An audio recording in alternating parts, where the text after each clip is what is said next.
In this video, I want to show you how to graph two functions, 7 cosine 2x and 7 minus 7 cosine 2x, on the interval between 0 and pi over 2. At first, we're going to look at the standard function, the way it's written for cosine function. You would have f of x or y is equal to a, and then you would have cosine, and inside of the function you would have bx plus c, and then plus d. In our case, a is 7, so I'm going to write a is 7, b is 2, so our b is 2, c is 0 and d is 0, so c and d are 0. So I only need a and b. And then every function is different, trigonometric function, but you have to remember their periods. So sine and cosine would have 2 pi as their period, and tangent and cotangent would have pi as their period. So the cosine function would look like this. If this was 1 on my graph, let me do a different color so it's easier to see. If this is 1, and if this is -1, the cosine function, and then I'm going to say this is, so the interval between this point all the way across is going to be 2 pi. So here I would have negative pi, and here I would have positive pi. And the cosine function would look like this.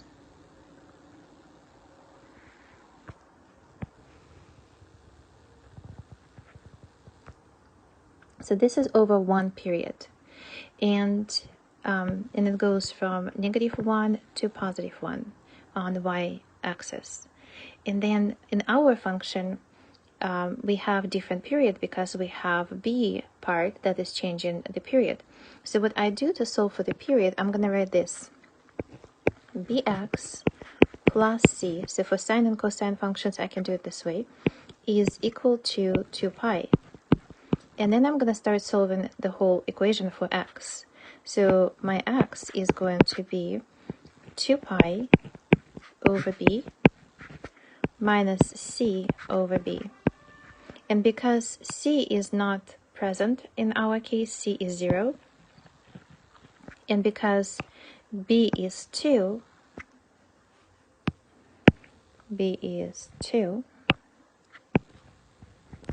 we have the new period of the function is going to be pi.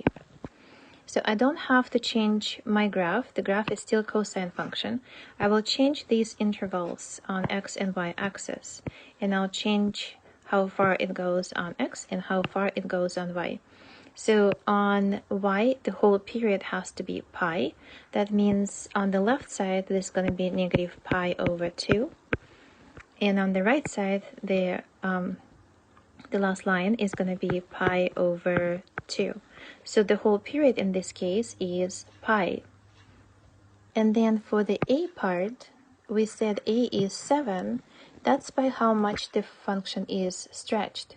If a is 1, this would be going from the interval on the y-axis between -1 and 1. But because it is 7, and it's a +7, so the graph is not flipped around, so it's going to go from 7, or from -7 to +7. So that's going to be for the first graph. For the second graph, which is 7 minus cosine 7 cosine x, 2x. So for the second graph, we have a is -7, b is 2, and then d is +7. And c is also not there. So inside of the parentheses, I only have 2x for the second function. So I'm working on the second part. So now I'm going to graph that graph. To graph that graph, again, I have to look at my cosine function, it's the same function that I just drew. So everything is going to be the same, except this one, the negative sign shows me the graph has to be flipped around, or flipped 180 degrees. So the phase is shifted. And also it has to be risen up by 7. So instead of having it on the x-axis, it's going to be 7 higher. So it's going to be like this higher. This is my new axis, and flipped over. So if the graph is flipped over, it's the same intervals, still the same because the function did not change. So I'm going to keep it the same as the other function was. But I have to flip it like this. And then the highest point right here is going to be up to 14. So this point right here is going to be 14. So here we have two functions. One of them is y is equal to 7 minus 7 cosine 2x. And the other one is y is equal to 7 cosine 2x.